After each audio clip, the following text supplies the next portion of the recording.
Yeah, so driving to the Harry Potter.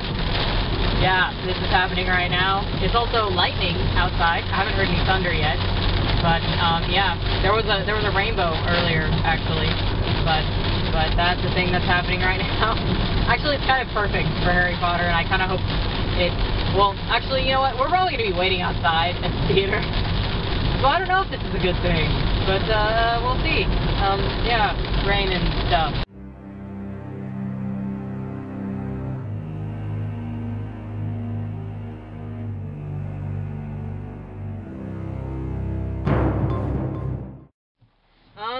It appears to have gotten heavier. There is standing water in the parking lot. And I wore sandals.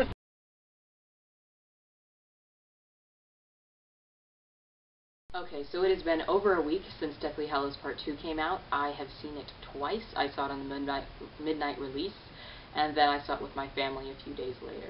And oh my god, it was so good. It was so fantastically amazing that I cried a lot, and it was wonderful and cathartic, and also terrifying, because I saw it at the midnight release, and then all day Friday I moped around and didn't do anything because I was just sad.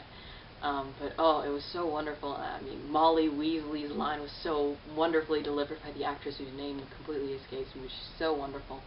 And I mean, oh, the prince's tale was so good. And the awkward hug, that was awkward.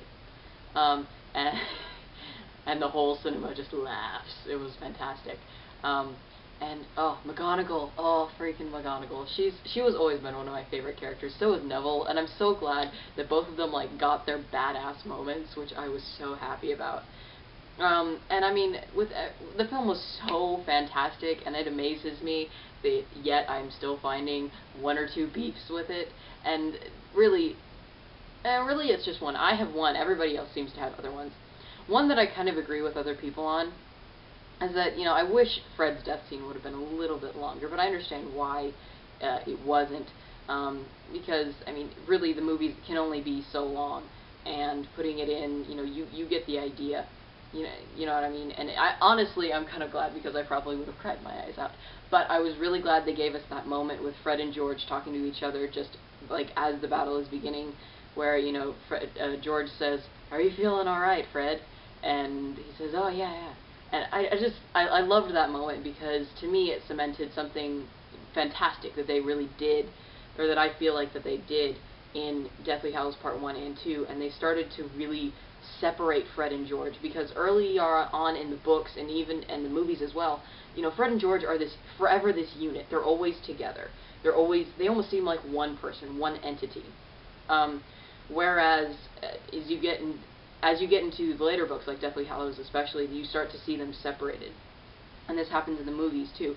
You know, when they're the Seven Potters and they go and they do stuff and George gets his ear cut off and everything else, they're separated in a way. So you see differences in characters, and then there's the moment with George and Ginny and Harry in the kitchen that's hilarious and wonderful. But again, you see them slightly separated, and you start to think, oh, they're different people, because I feel like a lot of times when you have twins in movies, they tend to be one person, like one unit, you know what I mean? So I thought that was really cool, and I really liked that they did that, because I love Fred and George. There is one beef that people seem to have, and that I don't really understand, and it's that Harry destroys the Elder Wand before he fixes his own wand in the movie. And to me, it's just kind of like, well, first of all, I think people always forget, you know, some things don't translate into movies, and I feel like if they would have done Harry fixing his wand with the Elder Wand, it would have been superfluous, and wouldn't have made much sense, and it just didn't need to be there. It wasn't required. It wasn't that big a deal. So, you know, I don't understand why people were fussing so much about that. It just wouldn't have made a good scene, I think. And I just didn't care. I mean, I noticed, but I didn't really care. I thought I was just going to cry through the whole thing. And weirdly enough, The Prince's Tale really didn't make me cry that much. It made me sniffle and made me sad, certainly. But that scene in the Forbidden Forest with the Resurrection Stone, crying like a baby. Always crying like a baby. Always. Oh, God. Anyway, I should stop now. Busy darling, we'll see you tomorrow. DFTBA.